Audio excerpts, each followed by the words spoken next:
Assalamualaikum warahmatullahi wabarakatuh.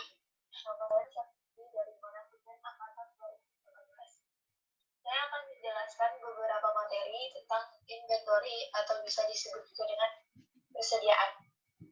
Yang pertama, pentingnya persediaan. Persediaan adalah salah satu aset termahal dari banyak perusahaan, atau bisa dikatakan persediaan tersebut adalah bahan atau barang yang disimpan yang akan digunakan untuk memenuhi tujuan tertentu. Jika tidak tersedianya persediaan, maka perusahaan tidak akan bisa menerima permintaan dari pelanggan. Manajer operasi di seluruh dunia telah lama menyadari bahwa manajemen persediaan yang baik sangatlah penting. Perusahaan dapat mengurangi biaya dengan mengurangi persediaan. Di sisi lain, produksi dapat berhenti dan pelanggan tidak puas ketika suatu barang tidak tersedia. Tujuan dari pengelolaan manajemen persediaan yaitu menentukan keseimbangan antara investasi persediaan dan pelayanan pelanggan. Di satu sisi, persediaan perlu dikendalikan agar tidak mengalami overstock yang berakibat pada peningkatan daya bunga, karena adanya inventory yang over dan juga adanya pemakaian space gudang yang tinggi, sehingga menjadikan biaya pergudangan juga menjadi meningkat. Di sisi lain, persediaan juga harus dijaga agar tidak menjadikan understock yang menyebabkan kerugian opportunity sales. Bahkan terjadi kekecewaan di pelanggan karena apa yang diminta tidak bisa direalisasikan. Selanjutnya yaitu fungsi-fungsi persediaan. Yang pertama, untuk memberikan pilihan barang agar dapat memenuhi permintaan pelanggan yang diantisipasi dan memisahkan perusahaan dari fluktuasi permintaan. Persediaan seperti ini digunakan secara umum pada perusahaan retail. Fungsi yang kedua adalah untuk memisahkan beberapa tahapan dari proses produksi. Contohnya, jika persediaan sebuah perusahaan berfluktuasi, persediaan tambahan mungkin diperlukan agar bisa memisahkan proses produksi dari pemasok. Fungsi yang ketiga yaitu untuk mengambil keputusan dari potongan jumlah karena biaya pengiriman barang. Karena pembelian dalam jumlah besar dapat menurunkan biaya pengiriman barang. Yang terakhir yaitu untuk menghindari inflasi dan kenaikan harga. Jenis-jenis persediaan. Ada beberapa jenis-jenis persediaan yaitu persediaan bahan mentah. Persediaan bahan mentah adalah bahan-bahan yang biasanya dibeli tetapi belum memasuki proses produksi. Yang selanjutnya adalah persediaan barang dalam proses, yaitu produk yang tidak lagi merupakan bahan mentah tapi belum menjadi barang jadi, di mana komponen-komponen atau bahan mentah yang telah melewati beberapa proses perubahan tetapi belum selesai. Yang selanjutnya adalah pemeliharaan atau perbaikan atau operasi. Persediaan ini yang disediakan untuk kelengkapan pemeliharaan atau perbaikan atau operasi yang dibutuhkan untuk menjaga agar mesin dan proses tetap produktif. Hal ini ada karena kebutuhan dan waktu untuk pemeliharaan dan perbaikan dari beberapa peralatan tidak dapat diketahui. Yang terakhir adalah persediaan barang jadi. Barang yang sudah siap dijual tetapi masih merupakan aset dalam pembukuan perusahaan atau produk yang telah selesai dan tinggal menunggu pengiriman. Selanjutnya tentang analisis ABC. Manajer operasi membuat sistem untuk mengelola persediaan, di mana ada dua unsur sistem. Salah satunya adalah bagaimana barang-barang persediaan dapat diklasifikasikan atau disebut analisis ABC. Metode analisis ABC ini berfungsi untuk melihat item barang yang diselipkan menjadi klasifikasi A, B, dan C. Bisa dilihat pada grafik ini, klasifikasi A, mana jumlah persediaannya tidak lebih dari 20%, tapi persediaan tersebut mempunyai volume 80% dari total volume persediaan yang disimpan oleh perusahaan. Sementara yang tergolong dalam klasifikasi B adalah jumlah yang tidak lebih dari 30% dari total persediaan yang disimpan oleh perusahaan, tapi volumenya maksimal adalah 35%. Sementara yang terakhir yang tergolong dalam klasifikasi C di mana dari jumlah persediaan yang disimpan 40%, tetapi volumenya sangat kecil, yaitu 16% dari total volume barang yang disimpan oleh perusahaan. Sehingga dengan demikian, pengelolaan persediaan fokus pada item yang termasuk dalam klasifikasi A. Kebijakan yang dapat didasarkan pada analisis ABG mencakup hal-hal dua ini, yaitu yang pertama, membeli sumber daya yang ditujukan pada pengembangan masuk harus jauh lebih tinggi untuk barang A dibandingkan dengan barang C. Yang kedua, barang C yang berlawanan dengan barang B dan C harus memiliki pengendalian persediaan fisik yang lebih ketat. Barang tersebut harus ditempatkan yang lebih aman dan bukti keakuratan catatan persediaannya untuk barang-barang A harus lebih sering diverifikasi. Yang ketiga, meramalkan barang A memerlukan perhatian lebih dibandingkan dengan barang-barang lainnya. Selanjutnya adalah pengendalian persediaan jasa, yaitu sektor jasa dari ekonomi yang tidak memiliki persediaan, tetapi dalam praktiknya seringkali tidak demikian. Persediaan ekstensif yang disimpan dalam bisnis sosial dan retail membuat manajemen persediaan sangat penting. Teknik-teknik yang dapat digunakan yaitu pertama, seleksi pelatihan dan pendisiplinan karyawan yang baik. Kedua, pengendalian ketat dari pengiriman yang masuk. Dan yang terakhir adalah pengendalian efektif terhadap semua barang yang meninggalkan fasilitas. Perhitungan siklus memiliki keuntungan antara lain.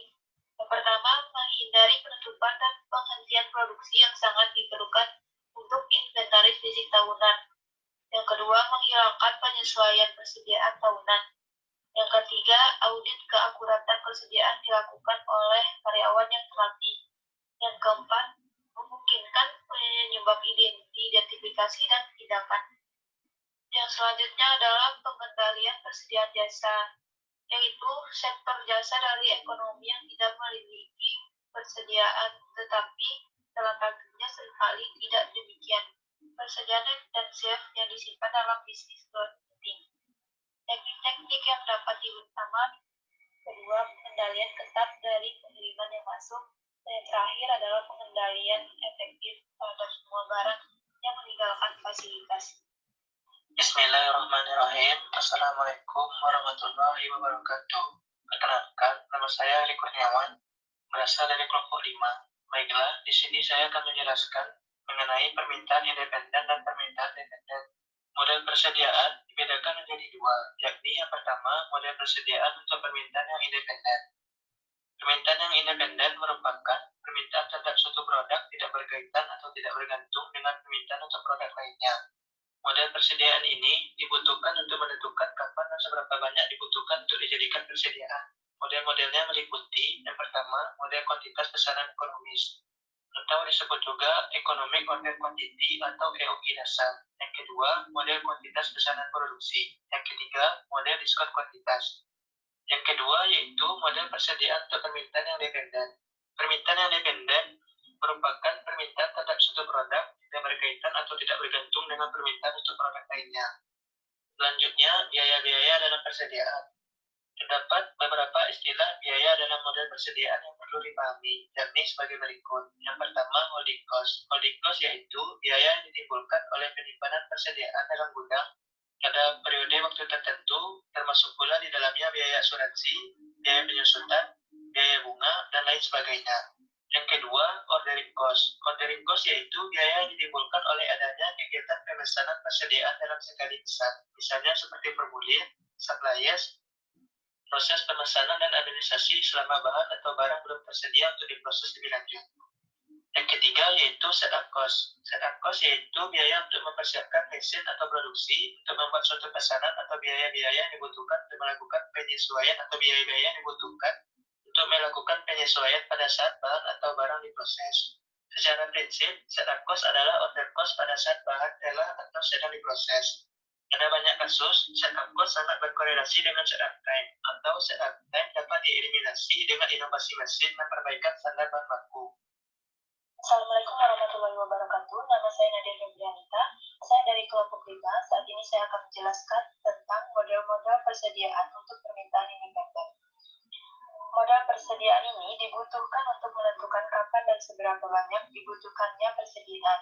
Model-modelnya meliputi yang pertama model kuantitas pesanan ekonomis atau Economic Order Quantity (EOQ) dasar. Yang kedua ada model kuantitas pesanan produksi dan yang ketiga model diskon kuantitas. Dengan metode-metode ini, perusahaan dapat menentukan berapa banyak persediaan yang harus dipesan dan kapan harus memesan. Selanjutnya adalah Economic Order Quantity atau EOQ. EOQ ini merupakan jumlah persediaan yang harus dipesan pada suatu saat dengan tujuan untuk mengurangi biaya persediaan tahunan. Pada saat EOQ, biaya pemesanan selama setahun akan sama dengan biaya penyimpanan selama setahun. Teknik ini relatif mudah digunakan, tetapi didasarkan pada beberapa asumsi sebagai berikut. Yang pertama, jumlah permintaan diketahui, cukup konstan dan independen. Yang kedua, waktu tunggu yaitu waktu antara pemesanan dan penerimaan pesanan telah diketahui bersifat konstan. Ketiga, persediaan segera diterima dan selesai seluruhnya. Dengan kata lain, persediaan yang dipesan kita dalam satu kelompok pada suatu waktu. Keempat, tidak tersedia dalam kuantitas. Kelima, biaya variabel hanya biaya untuk memasang atau memesan dan biaya untuk menyimpan persediaan dalam waktu tertentu. Yang keenam, kehabisan atau kekurangan persediaan dapat sepenuhnya dihindari jika pemesanan dilakukan pada waktu yang tepat. Selanjutnya adalah reorder point atau titik pemesanan ulang.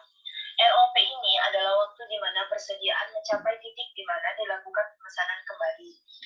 ROP berguna untuk mengetahui kapan suatu perusahaan mengadakan pemesanan. Terjadi apabila jumlah persediaan yang terdapat dalam stok berkurang terus sehingga harus ditentukan beberapa banyak minimal tingkat persediaan yang harus dipertimbangkan, sehingga tidak terjadi kekurangan persediaan. Jumlah yang diharapkan tersebut dihitung dengan cara permintaan per hari dikali waktu tunggu untuk pesanan baru. Untuk tingkat pelayanan dari siklus pemesanan, semakin besar tingkat permintaan atau masa tenggang menyebabkan jumlah safety stock harus lebih banyak sehingga dapat memenuhi tingkat pelayanan yang diinginkan. Dengan penentuan atau penetapan reorder point, diperhatikan faktor-faktor sebagai berikut. Yang pertama, procurement lead time, yaitu penggunaan material selama tenggang waktu mendapatkan barang. Yang kedua, besarnya safety stock. Dimaksudkan dengan pengertian procure lead time adalah waktu di mana meliputi saat dimulainya usaha-usaha yang diperlukan untuk memesan barang sampai barang atau material diterima dan ditempatkan dalam gudang penugasan.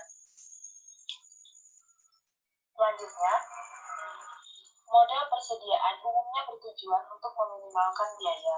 Biaya yang paling signifikan adalah biaya pemasangan atau pemesanan dan biaya penyimpanan atau membawa persediaan.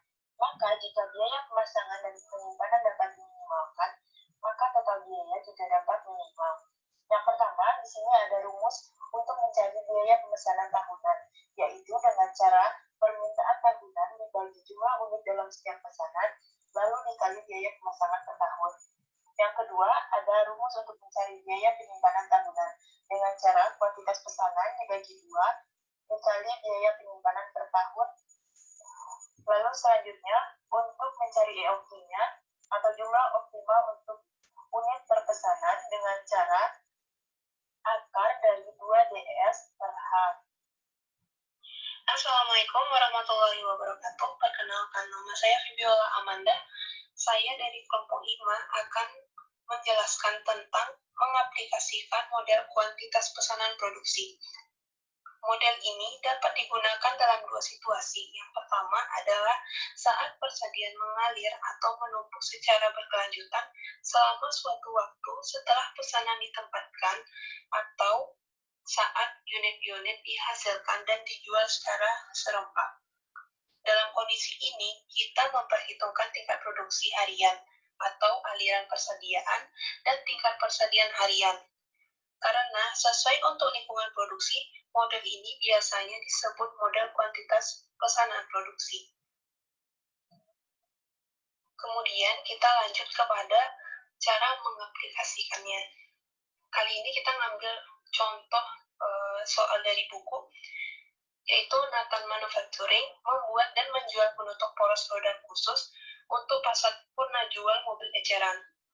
Peramalan Nathan untuk penutup poros roda adalah 1.000 unit tahun depan, dengan rata-rata permintaan harian 4 unit.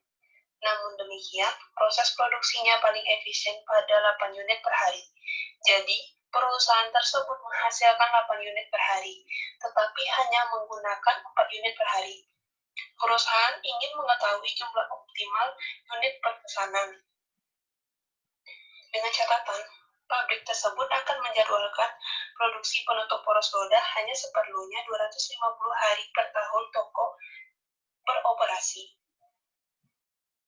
Nah, dari soal tersebut dapat kita membuat diketahuinya itu permintaan tahunan itu simbolnya tuh dengan 1.000 unit, kemudian biaya pemasangan itu simbolnya S, $10, kemudian adalah biaya penyimpanan per tahun, simbolnya tuh H,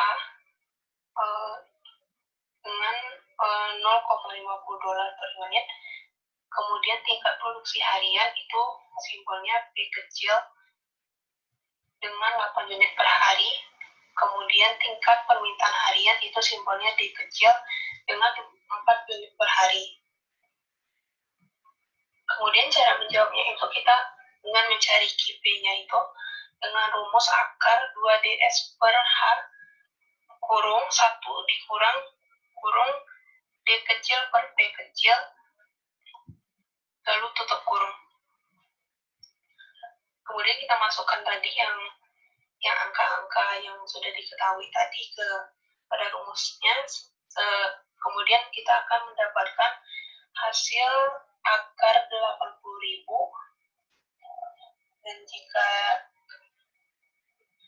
akarnya itu dihilangkan maka hasilnya adalah 282,8. Kemudian saya akan menjelaskan tentang menjelaskan dan menggunakan model diskon kuantitas. Untuk meningkatkan penjualan, banyak perusahaan menawarkan diskon kuantitas ke pelanggannya. Diskon kuantitas atau quantity diskon hanyalah pengurangan harga atau P, simbolnya price, untuk sebuah barang jika dibeli dalam kuantitas besar. Seperti pada model-model persediaan yang telah dibahas, tujuan keseluruhannya adalah meminimalkan total biaya. Diskon kuantitas adalah antara biaya produk yang menurun dan biaya penyimpanan yang meningkat. Nah, kita lanjut ke contoh soalnya, yaitu World Discount Store menyimpan mainan mobil balap. Akhir-akhir ini, toko itu memberikan daftar diskon kuantitas untuk mobil-mobil ini. Daftar kuantitas ini ditujukan pada tabel 1 yang telah ditampilkan di dalam slide ini. Jadi, biaya normal untuk mainan mobil balap adalah $5 untuk pesanan antara 1.000 unit dan 1.999 unit. Biaya per unitnya turun menjadi $4,80. Untuk pesanan lebih dari 2.000 unit, biaya per unitnya hanya $4,75. Lebih lanjut, biaya pemesanan adalah $49 per pesanan. Permintaan tahunan adalah 5.000 mobil balap serta ongkos untuk membawa persediaan sebagai persen dari biaya. Satu adalah 20% atau 0,2. Berapa kuantitas pesanan yang akan meminimalkan total biaya persediaan? Untuk menjawabnya, ada beberapa tahap yang kita gunakan di sini. Tahap pertamanya itu adalah menghitung Q-nya untuk setiap diskon pada tabel 1 yang dimana nanti sudah ditampilkan pada slide. Jadi kita mencari Q1, Q2, dan Q3-nya. Kemudian tahap keduanya adalah menyesuaikan ke atas nilai-nilai Q yang berada di bawah rentang diskon yang diperbolehkan. Karena Q1 antara 0 dan 999 tidak diperlukan penyesuaian, karena Q2 di bawah rentang yang diperbolehkan dari 1.000 sampai 1.999 diperlukan penyesuaian 1000 unit. Hal yang sama berlaku untuk I3, diperlukan penyesuaian menjadi 2000 unit. Setelah tahapan ini, kuantitas pesanan berikutnya harus diuji dalam persamaan total biaya. Q1-nya 700, Q2-nya 1000 sampai disesuaikan, Q3-nya sama dengan 2000 sampai disesuaikan. Tahap ketiga yang kita lakukan adalah menggunakan persamaan dan menghitung total biaya untuk setiap kualitas pesanan. Tahap ini diambil dengan bantuan tabel 2, nanti juga ada ditampilkan pada slide, yang menyajikan hasil perhitungan untuk setiap tingkatan diskon pada tabel 1 tadi. Kemudian tahap keempat adalah memilih kuantitas pesanan total biaya terendah. Dengan melihat pada tabel 2, kita dapat mengetahui kuantitas pesanan 1000 minus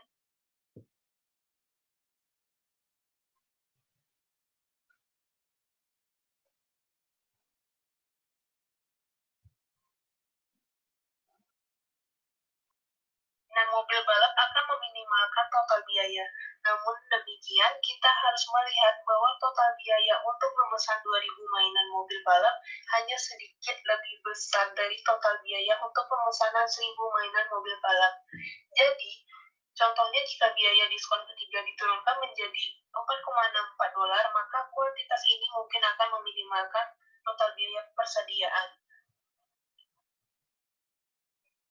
Baiklah, selanjutnya saya akan menjelaskan tentang memahami tingkat pelayanan dan model-model persediaan probabilistik. Model probabilistik lainnya terjadi pada saat data permintaan selama return tidak tersedia. Ada 3 model lain yang dapat kita gunakan. Kita perlu menentukan model mana yang digunakan untuk 3 situasi. Yang pertama yaitu permintaannya bervariasi dan waktu tunggunya konstan. Yang kedua, waktu tunggunya bervariasi dan permintaannya konstan. Yang ketiga, permintaan dan waktu tunggunya bervariasi. Ketiga, model tersebut berasumsi bahwa permintaan dan waktu tunggu adalah variabel-variabel yang independen. Baiklah, yang pertama, permintaan bervariasi dengan waktu tunggu konstan. Ketika hanya permintaan yang bervariasi, maka rumusnya ialah ROP sama dengan average daily demand dikali return and dice ditambahkan Z, standard deviation of demand during lead time, dan standard deviation of demand per dice. Yang kedua, permintaan dan waktu tunggunya bervariasi. Ketika permintaan dan waktu tunggunya bervariasi, rumus untuk teknik pemesanan ulang menjadi lebih rumit, yaitu ROP sama dengan average daily demand dikalikan average lead time index ditambah Z, standard deviation of demand per day, dan standard deviation of lead time index. Yang terakhir, yaitu waktu tunggunya bervariasi dan permintaannya konstan. Ketika permintaan konstan dan hanya waktu tunggunya bervariasi, maka rumusnya menjadi ROP sama dengan daily demand dikalikan average lead time index ditambah Z dikalikan daily demand dikalikan standard deviation of lead time index.